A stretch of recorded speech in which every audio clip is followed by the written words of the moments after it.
او بدر او بلیاز خدا ای چی حال است، ای چی روز است، ای چی کشتار است، ای چی زدن است، ای چی خدا ناترسی است، ای چی رقم حکومت چتل کثیف کثافت مردار پستی است، ای چی رقم رئیس جمهور است، ای چی رقم رئیس اجرایه است، ای چی رقم حکومت است. بلیاز خدا و بلیاز قرآن. شما مسلمان هستیم؟ شما ناموس دارید؟ شما خوار مادر پدر به نام خون چیزی را میشناسین؟ به نام مهر و محبت چیزی را میشناسین؟ ای چی از این وطن بلیاز خدا؟ ای چی روز از این وطن؟ اون نام مسلمان و نا خدا مردم چی رقم شما خدا داری نداری؟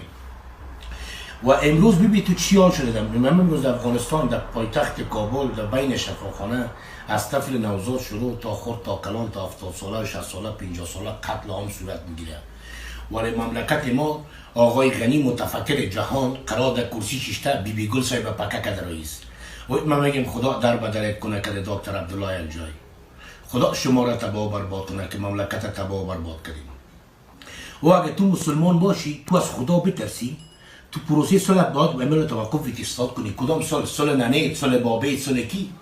روز 50 تا 60 تا 100 نفر کشته رایستن. یهود نصارا یا خو مسلمان نیستن، یا خو به یک دین با مذهب نیستن، به یک قول استاد نیستن. طالبان هیچ رحم ندارن، هیچ رحم عاطفه انسانی در وجود جایش هیچ نیست. همین کار کسی میکنه. ناموس دارین؟ غیرت دارین؟ شما خوار مادر داری؟ شما از کسی تولد شدین یا نشدین؟ نه بیناموس مردم که مردم حق لق میکشین. شما خو بسیار بی غیرت مردم برآمدین، شما خو بسیار بیننگ مردم برآمدین. شما که مردم میکشین در ایرو وقت پروتکل صلح امضا کردی پس کشتار به چیز کردو پلیس کشتار ایستی. شما کلتون بچهای ایران من نیستین. شما برای مادرایتان پیدا کنین، پدرایتان پیدا کنین، نه بچهای یهود نصارا به شیوه اسلامی آمدین به در ظاهرتان اسلام و مسلمان میگفته در آمدین در مملکت ترقص قتل عام کرده رایستین، حق و ناک کشته رایستین. چسبکی در کون شماست، انتحار در کون شماست، انفجار در کون شماست، کشتار در کون شماست، سربریدن در کون شماست. و این حکومت خائن کثیف کثافت شیشته برای چور و چپاول خود که اعضای کابینه خدا او معرفی کنه، او اعضای کابینه را معرفی کنه. در فکر ملت نیستی که ملت چی کنه، ملت چی میشه، ملت چی نمیشه. و خدا در بدرتون کنه و خدا تباه و بربادتان کنه. و نامسلمان ها این چی رقم قتل عام از افغانستان، چی رقم روز از کابل در این ماه مبارک رمضان، در این قرنطین روز مردم است که چی رقم روز داره مردم. او والی صاحب کابل هم شرم حیا نداره، به نام والی کابل است. یک ذره بشرم خجالت بکش. یک کنج کابل دکانای مردم آواز کردی پلیس تمیال پیسه گرفته رئیس حوزه اول، حوزه 2، حوزه 3، حوزه 5 قماندانی امنیت دمی چور و چپاول است. مردم در بدر خاک بسر کردین. خدا در بدر خاک بسرتان کنه، خدا بربادتان کنه. در غضب خدا شینی چیال روز از سر این مردم. اونا مسلمان مردم از خدا بترسین. این مردم کلش خدا داره. چی حال است، چی روز است، چی کشتار است، چی زدن است. یه روز بدر این مردمایی که تو از زندان کشیده رایستی پرانتمانای سفید و واسکتای سیاه در جانشان میکشی و تو کلگی میکشیشان، تو وابسته به می طالباستی. طالبا یا خو هیچ عاطفه انسانی ندارن، یا به نام مسلمان هستن استفاده میکنن از نام اسلام، یا خو مسلمان نیستن. مسلمان باشه، مسلمان کسی مسلمان رو نمیکشه. چی رقم مسلمان هستی شما؟ اردو را میکشین، پلیس را میکشین، راهگذر را میکشین، انجینر را میکشین، دکتر را میکشین، معلم را میکشین، سفید را میکشین، جوان را میکشین، محترمان را میکشین، تاجر را میکشین. کلگی شما قتل عام کرده رئیسته. این چی رقم نسل چتل مردار کثافت کثیف است. حکومت خوابرده بی غیرت، و ریاست امنیت بی غیرت، و وزارت دفاع بی غیرت، وزیر دفاع بی غیرت، وزیر داخلی بی غیرت. شما کل زنچوی زکار الله سر قدرت جشانده. خوب بخیزه نه یا چاریار استاپ کنه. این جنگ خاتمه بخش نه. تا که در یک مملکت خاتمه جنگ فاتحهش خوانده نشه، در اون مملکت رتبه مارشالی به هر شخص اشخاص این مطلق حرام است. این ظلم است، نارواست. شما یه سر اینجا مارشال کشیده رایستید، مملکت گوی در گو کردید، مردم تباه و برباد کردید. خدا تباه و بربادتان کنه که این قدرت و کدی پوزیشن و کدی آفشنتون. این چی حالا چی روز انداختین؟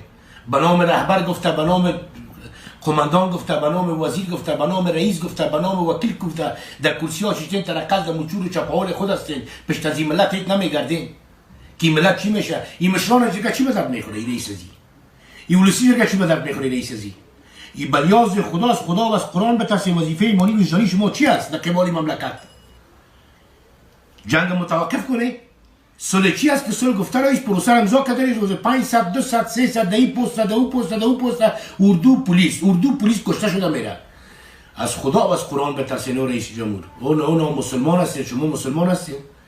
این داعش است، این داعش پدرنالت، این کدام شبکه پدرنالت است. با می پدرت نالد، با می پدر می ذات نبیرت نالد که دمی عاطفه که تو داری. تو از چی پیدا شدی؟ تو چی رقم انسان هستی؟ این چی رقم پروژه برای تو داده شده که تو طفل نیزره، طفل نوزاده، طفل ششماره، طفل دماره، طفل یکماره، تو طفل نوزاده تو از بین میبری. از شما که در ناانسان، از شما که در مطلق کافر در دنیا دیگه نیست. خدا تباه و بربادتان کنه، خدا در بدرتان کنه، خدا در بدرتان کنه، خدا تباه و بربادتان کنه که دمی حال اولادتان که با مملکت ما را به کدام حالت بردین، مردم در کدام حالت آورده شما مسلمان. خدا تباهیتان کنه، خدا بربادتان کنه. ولی حکومت ما خیلی یک حکومت الهی، یک قدر یک حکومت الهی است، یک حکومت الهی است، یک حکومت الهی است که به خدا پشک پشت گفته نمیتونه. اگر پشک پشت گفته میتونی، اگر حکومت با واقع که تو حکومت هستی متوقف پروسس را. با خدا بگو که یک نفرم کشته شوه، با والله بالله اگر ورق امضا کنیم یک نفرت رها کنیم از زندان. خود دانپوره هستی نه، بادارای سر تمر میکنه، غلام هستی، غلام القبگوش. خود تو هم غلام هستی نه، تو هم کدام میگه کدام غیرتی نیستی. خود تو هم غلام هستی و غنی. از خدا به ترسو عبدالله او خدا ناترسا. این مملکت در کدام حالت برده مردم تباه برباد کرده در این ماه مبارک رمضان. تو سعی که در کابل خون میباره، در بلخ سعی که چی حال است که تایرای به سرنشین با سرنشینتان مردم غیره و مردم غیره از بین میبره. اونجا در لغمان سعی که در مراسم فاتحه، در مراسم جنازه 140-150 نفر کشته و زخمی میشه. و در بین شفاخانه پایتخت کابل او رهبر کشیشته به نام محقق که از بادرای که اینجا پیسه گرفته رایستی، این مردم قتل عام که تباه برباد کرد. خدا تو را تباه برباد کنه که مردم کلش شما کشتی به نام شما رهبرا، به نام اسلام گفته، اسلامگرایی گفته، یه وطن تباه کرده، استفاده جویی کرده. خدا تباه بربادتان کنه. بی غیرت مردم، دل ماز پیشتان سر شده، با خدا دل ماز پیش کنه تان سر شده. شما چی رقم انسان ها بودی بر یاز خدا؟ نامسلمان مردم